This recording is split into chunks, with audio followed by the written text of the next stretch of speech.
ಸಮಾಜದಲ್ಲಿ ಅಲ್ಲೊಂದು ಇಲ್ಲೊಂದು ಈಗೊಂದು ಆಗೊಂದು ಇಂತಹ ಘಟನೆಗಳನ್ನು ನೋಡಿದಾಗ ಒಂದು ರೀತಿ ಇದಕ್ಕೆ ಅಯ್ಯೋ ಅಂತ ಮರುಕ ಪಡಬೇಕಾ ಅಥವಾ ಈ ರೀತಿಯಾಗಿ ಬಲಿ ಪಡೆದುಕೊಂಡವ್ರ ಮೇಲೆ ಕೋಪ ತೀರಿಸ್ಕೋಬೇಕಾ ಗೊತ್ತಾಗಲ್ಲ. ಇದರ ಜೊತೆಗೆ ನಂಬುವಂಥವರ ಸಂಖ್ಯೆ ಅಂದರೆ ಆಸ್ತಿಕರು ನಾಸ್ತಿಕರು ಅಂತೀವಿ, ನಂಬುವಂಥವರು ನಮ್ಮದೇ ಇರುವಂಥವ್ರು, ಇದ್ರ ಬಗ್ಗೆ ಚರ್ಚೆಯನ್ನು ಮಾಡ್ತಾ ಹೋಗೋಣ. ನನ್ನ ಜೊತೆ ಗೆಸ್ಟ್ಗಳು ಕೂಡ ಇದ್ದಾರೆ, ಅವ್ರನ್ನ ವೆಲ್ಕಮ್ ಮಾಡ್ಕೊಳ್ತೀನಿ. ಡಾಕ್ಟರ್ ರಜನಿ ಇ ಜೋಯ್ಸ್ ಅವರು ನಮ್ಮ ಜೊತೆ ಇದ್ದಾರೆ. Ranjini madam, sorry madam, good morning, ಕಾರ್ಯಕ್ರಮಕ್ಕೆ ಸ್ವಾಗತ. ಇನ್ನು ಹಾಗೆ ಡಾಕ್ಟರ್ ಸುರೇಶ್ ಜ್ಯೋತಿಷಿಗಳಿದ್ದಾರೆ. ಸರ್, ನಿಮಗೂ ಕೂಡ ಕಾರ್ಯಕ್ರಮಕ್ಕೆ ಸ್ವಾಗತ. ಮೇಡಮ್, ಮೊದಲನೇದಾಗಿ ಈ ದೆವ್ವ ಭೂತ ಇದೆಯಾ ಇಲ್ವಾ ಇದನ್ನೆಲ್ಲ ಆಮೇಲೆ ಚರ್ಚೆ ಮಾಡ್ತೀನಿ, ಬಟ್ ಈ ಇನ್ಸಿಡೆಂಟ್ ನೋಡಿದಾಗ ನಿಮ್ಗೆ ಏನು ಅನ್ನಿಸ್ತು? ತುಂಬ ಬೇಜಾರಾಯಿತು. ಯಾಕೆಂದರೆ ಪ್ರಾಣ ಯಾವುದೇ ಕಾರಣಕ್ಕೂ ಕಳಿಬಾರ್ದು. ಇನ್ನೊಂದು ನನಗನ್ಸಿದ್ದು, ಇದು ಆ ಲೆವೆಲ್ಲಿನ ಒಂದು ಶೋಷಣೆ. ಯಾವುದೇ ಒಂದು ವ್ಯಕ್ತಿಗೆ ನೀನು ಫಿಸಿಕಲ್ ಆಗಿ ದೌರ್ಜನ್ಯ ಮಾಡೋದು, ಏನೇ ಇರಲಿ, ದೆವ್ವ ಇರಲಿ, ದೇವರಿರಲಿ, ಏನೇ ಇರಲಿ, ಫಿಸಿಕಲ್ ಆಗಿ ನೀವು ಯಾರಿಗೇ ಆಗಲಿ ಅಪ್ರೋಚ್ ಮಾಡೋದು ಸರಿಗಿರೋದಿಲ್ಲ. ನಾವು ಮಂತ್ರ ಹೇಳೋದಾಗಲಿ, ಶಾಸ್ತ್ರ ಹೇಳೋದು, ಇದು ಯಾವುದೂ ತಪ್ಪಿಲ್ಲ. ಎಷ್ಟೋ ಜನ ತುಂಬ ಅಥೆಂಟಿಕ್ಕಾಗಿ ಹೇಳೋದು ನಾನು ಪಂಡಿತರನ್ನು ನಾನು ನೋಡಿದ್ದೀನಿ. ಸೊ ಅದರಲ್ಲೆಲ್ಲ ನಾನು ಯಾವತ್ತೂ ಅವರನ್ನು ಚಾಲೆಂಜ್ ಮಾಡಲ್ಲ, because I respect there is another side of science which is very predominant and very very authentic. ಅದನ್ನು ಅಥೆಂಟಿಕ್ ಆಗಿರೋವಂಥ ಜನರ ಹತ್ರ ನಾವು ತೋರಿಸಿದಾಗ ನಮಗೆ ತುಂಬ ಒಳ್ಳೆಯ ರಿಸಲ್ಟ್ಸು ಬರುತ್ತೆ.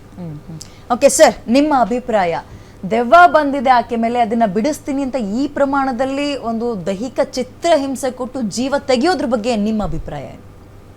ಓಂ ಶ್ರೀ ಗುರುಭ್ಯೋ ನಮಃ, ಹರಿ ಓಂ. ಜಗತ್ತಿಗೆಲ್ಲ ಭಗವಂತ ಒಳ್ಳೆಯದಾಗಲಿ, ಒಳ್ಳೆ ಬುದ್ಧಿ ಕೊಡಲಿ ಅಂತೇಳಿ ಆ ಮಹಾತಾಯಿ ಚಾಮುಂಡೇಶ್ವರಿಯಲ್ಲಿ ಪ್ರಾರ್ಥನೆ ಮಾಡ್ತಾ, ಭದ್ರಕಾಳಿಯನ್ನು ಪ್ರಾರ್ಥನೆ ಮಾಡ್ತಾ ಇವತ್ತಿನ ಈ ಕಾರ್ಯಕ್ರಮ ಪ್ರಾರಂಭ ಮಾಡೋಣ. ಈ ಘಟನೆ ಬಹಳ ಮನಸ್ಸಿಗೆ ಬೇಸರ ಆಗ್ತಕ್ಕಂಥದ್ದು. ಅದು ಘಾತಕ, ಸಮಾಜ ಘಾತಕ ಕೆಲಸ, ಅನರ್ಥಗಳು ಅಂತ ಕರೀತಾರೆ. ಆದರೆ ಈ ತಾಂತ್ರಿಕದಲ್ಲಾಗಲಿ ವೈದಿಕದಲ್ಲಾಗಲಿ ಎಲ್ಲೂ ಒಡೆಯುವುದು ಬಡಿಯುವುದು ಶಾಸ್ತ್ರದಲ್ಲಿ ಇಲ್ಲ. ಅದಕ್ಕೆ ಪೂಜೆ ಅಂತ ಕರೀತಾರೆ. ಒಂದು ಚೌಡಿ ಪೂಜೆ ಆಗಲಿ, ಅಥವಾ ಭದ್ರಕಾಳಿ ಪೂಜೆ ಆಗಲಿ, ಅಥವಾ ಮಹಾಗಣಪತಿ ಪೂಜೆ ಆಗಲಿ, ಪ್ರಾರ್ಥನೆ ಅಂತ ಕರೀತಾರೆ. ಪ್ರಾರ್ಥನೆ ಮಾಡ್ಕೋಬೇಕೇ ವಿನಃ ಅದನ್ನು ಒಡೆದು ಬಡಿದು ಅಂತಕ್ಕಂಥದ್ದು ನಮ್ಮಲ್ಲಿ ಪದ್ಧತಿ ಇಲ್ಲ. ಆದರೂ ಯಾಕೆ ಹೊಡಿತಾರೆ ಅಂತ ಏನಾದರೂ ಅಂದರೆ, ಕೆಲವರು ಏನು ಮಾಡ್ತಾರೆ, ಮಾನಸಿಕವಾಗಿ ಅವರಿಗೆ ಒಂದು ಮನಸ್ಸಲ್ಲಿ ಕೂತ್ಕೊಂಡ್ಬಿಟ್ಟಿರ್ತಾರೆ. ಅವ್ರ ಮನೋರೋಗಿಗಳು ಅಂತ ಕರಿತೀವಿ ನಾವು ಅದನ್ನು. ಅಂದರೆ ನನಗೇನೋ ಆಗಿದೆ, ಯಾವಾಗ ಸಾಂಸಾರಿಕ ಸುಖಗಳಲ್ಲಿ ನಾನು ಕಂಡಂಥ 10 ಕೇಸ್ಗಳಲ್ಲಿ ಒಂದನ್ನು ಹೊರತುಪಡಿಸಿ ಇನ್ನು 9 ಕೇಸ್ಗಳಲ್ಲಿ ಸಂಸಾರದ ಜಂಜಾಟಗಳಾಗಲಿ ಅಥವಾ ತನ್ನ ನಿತ್ಯ ಬದುಕಿನ ಜಂಜಾಟದಲ್ಲಿ ಸಿಲುಕಿ ಮಾನಸಿಕವಾಗಿ ಅವರು ಒಳಗಾಗಿರ್ತಾರೆ, ಮಾನಸಿಕ ತೊಂದರೆ ಆಗಿರ್ತಾರೆ. ಅದಕ್ಕೆ ನಾವೊಂದು ಶಾಕ್ ಟ್ರೀಟ್ಮೆಂಟ್ ಅಂತ ಕೊಡ್ತೀವಿ. ಶಾಕ್ ಟ್ರೀಟ್ಮೆಂಟ್ ಅಂದರೆ ಏನು, ಒಡೆದು ಬಡಿದು ಮಾಡಲ್ಲ, ಫಿಸಿಕಲಿ ಮುಟ್ಟಲ್ಲ. ಒಂದು ಸೊಪ್ಪನ್ನು ಹಿಡಿದು ಆ ಸೊಪ್ಪನ್ನು, ಬೇವಿನ ಸೊಪ್ಪಲ್ಲಿ ನೀರನ್ನು, ಕೆಂಪು ನೀರನ್ನು ಮಾಡಿ, ಅಂದರೆ ಅದಕ್ಕೆ ಮಾಟ ಮರವು ಅಂತ ಕರೀತಾರೆ. ಅಂದರೆ ಅಲ್ಲಿ ಅವರನ್ನು ಒಂಥರ ಅವ್ರ ಮನಸ್ಸು, ಅವರ ಏಕಾಗ್ರತೆ ತರಬೇಕಲ್ಲಿ. ಏನೋ ಮಾಡ್ತಾ ಇದ್ದಾರೆ, ನಾನು ಹೋಗ್ತಾ ಇದೆ ಅನಿಸ್ಬೇಕಲ್ವಾ, ಮಾನಸಿಕವಾಗಿ ಅವರು ಹೊರಗೆ ತರಲಿಕ್ಕೆ ನಾವು ಅಷ್ಟು ಪ್ರಯತ್ನ ಮಾಡ್ತಿರ್ತೀವಿ. ನಾವು ಮಂತ್ರಗಳಲ್ಲಿ ಪ್ರಾರ್ಥನೆಯನ್ನು ಮಾಡ್ತಿರ್ತೀವಿ. ಪ್ರಾರ್ಥನೆ ಮಾಡುವುದರ ಜೊತೆಯಲ್ಲಿ ಅವ್ರಿಗೆ ಆಗ್ತಕ್ಕಂಥ ಮಂಡಲಗಳಾಗಲಿ, ಬರತಕ್ಕಂಥ ಪಂಚಕೋನಗಳಾಗಲಿ, ಅದನ್ನು ಲೆಕ್ಕದಲ್ಲಿ ಮಾಡ್ತೀವಿ, ನಾವು ಅವ್ರಿಗೆ ವಿವರಿಸ್ತೀವಿ. ನೋಡಿ, ಇದು ಪಂಚಭೂತಗಳು ಹೀಗಿರುತ್ತೆ, ಹೀಗಿದ್ದಾಗ ಹಿಂಗಾಗುತ್ತೆ ಅಂತ ಅವ್ರಿಗೆ ಹೇಳ್ತಾ ನಾವು ಏನಾದರೂ ಒಂದು ಮಂತ್ರ ಹೇಳ್ತಾ ಇದ್ರೆ ಅವ್ರಿಗೆ ಗೊತ್ತಿಲ್ಲದೆ ಅವರೇ ಆವೇಶ ಆಗ್ಬಿಡ್ತಾರೆ. ಆಗ್ಬಿಟ್ಟು ಏನು ಮಾಡ್ತಾರೆ ಅಂದರೆ, ಅವ್ರಿಗೆ ಯಾರೋ ಗೊತ್ತಿಲ್ಲದಿರತಕ್ಕಂಥ, ಬೇಕಾಗಿರತಕ್ಕಂಥ ಅವರೇ ಮಾತಾಡ್ತಿರ್ತಾರೆ. ಅವಾಗ ನಾವೇನು ಮಾಡ್ತೀವಿ ಅಂದರೆ, ಒಂದು ತುಪ್ಪದ ಬಟ್ಟೆಯಲ್ಲಿ ಇಟ್ಟು ಆ ಬೆಂಕಿಯನ್ನು ಹಚ್ಚುತ್ತಾ, ಆ ಬೆಂಕಿಯನ್ನು ತೋರಿಸ್ತಾ, ಅವ್ರಿಗೆ ನೋಡಿದ್ರೆ ಗೊತ್ತಿಲ್ಲ, ಟಕ್ಕಂತ ಒಂದ್ಸರಿ ನಾವು ಆ ಬೆಂಕಿಯನ್ನು ಫೈರ್ ಮಾಡ್ತೀವಲ್ಲ, ಅಲ್ಲಿ ಇಟ್ಕೊಂಡು ಅವ್ರೊಂಥರ ಬೆಚ್ಚಿ ಬೀಳ್ತಾರೆ. ಆ ಬೆಚ್ಚು ಬಿದ್ದಾಗ ಅವ್ರಿಗೆ ಅನ್ಸುತ್ತೆ ನನಗೆ ಹೋಗಿಬಿಟ್ಟಿದೆ, ನನಗಿರೋದು ಹೋಗ್ಬಿಟ್ಟಿದೆ ಅಂತ. ಅವತ್ತಿಂದ ಅವ್ರು ಕ್ಲಿಯರ್ ಆಗ್ಬಿಡ್ತೀವಿ. ಸುಮಾರು ಕೇಸಲ್ಲಿ ನೋಡ್ತಿರ್ತೀವಿ ನಾವು. ಅವ್ರನ್ನು ಕೂತಿ ಇಲ್ಲಿ ನೋಡಿರ್ತೀವಿ, ಅವ್ರು ನೋಡ್ತಾ ಇರ್ತಾರೆ. ನಾವು ಮಂತ್ರ ಹೇಳ್ತಾ ಅದು ತಾಂತ್ರಿಕ ಮಂತ್ರಗಳು ಹೇಳ್ತಾ ಅದನ್ನೇ ನೋಡ್ತಾ ಇರ್ತಾರೆ. ಅವ್ರು ಗೊತ್ತಿಲ್ತಾರೆ, ನಾವು ಅದನ್ನು ಫಟ್ ಅಂತ ಆರಿಸ್ಬಿಡ್ತೀವಿ ನಾವು. ಯಾವಾಗ ಬೆಂಕಿನ ಅದು ಒಂಥರ ಬೆಂಕಿ ಆರಿಸುವಾಗ ಅದು ಭಯಂಕರ ಶಬ್ದ ಮಾಡುತ್ತದು.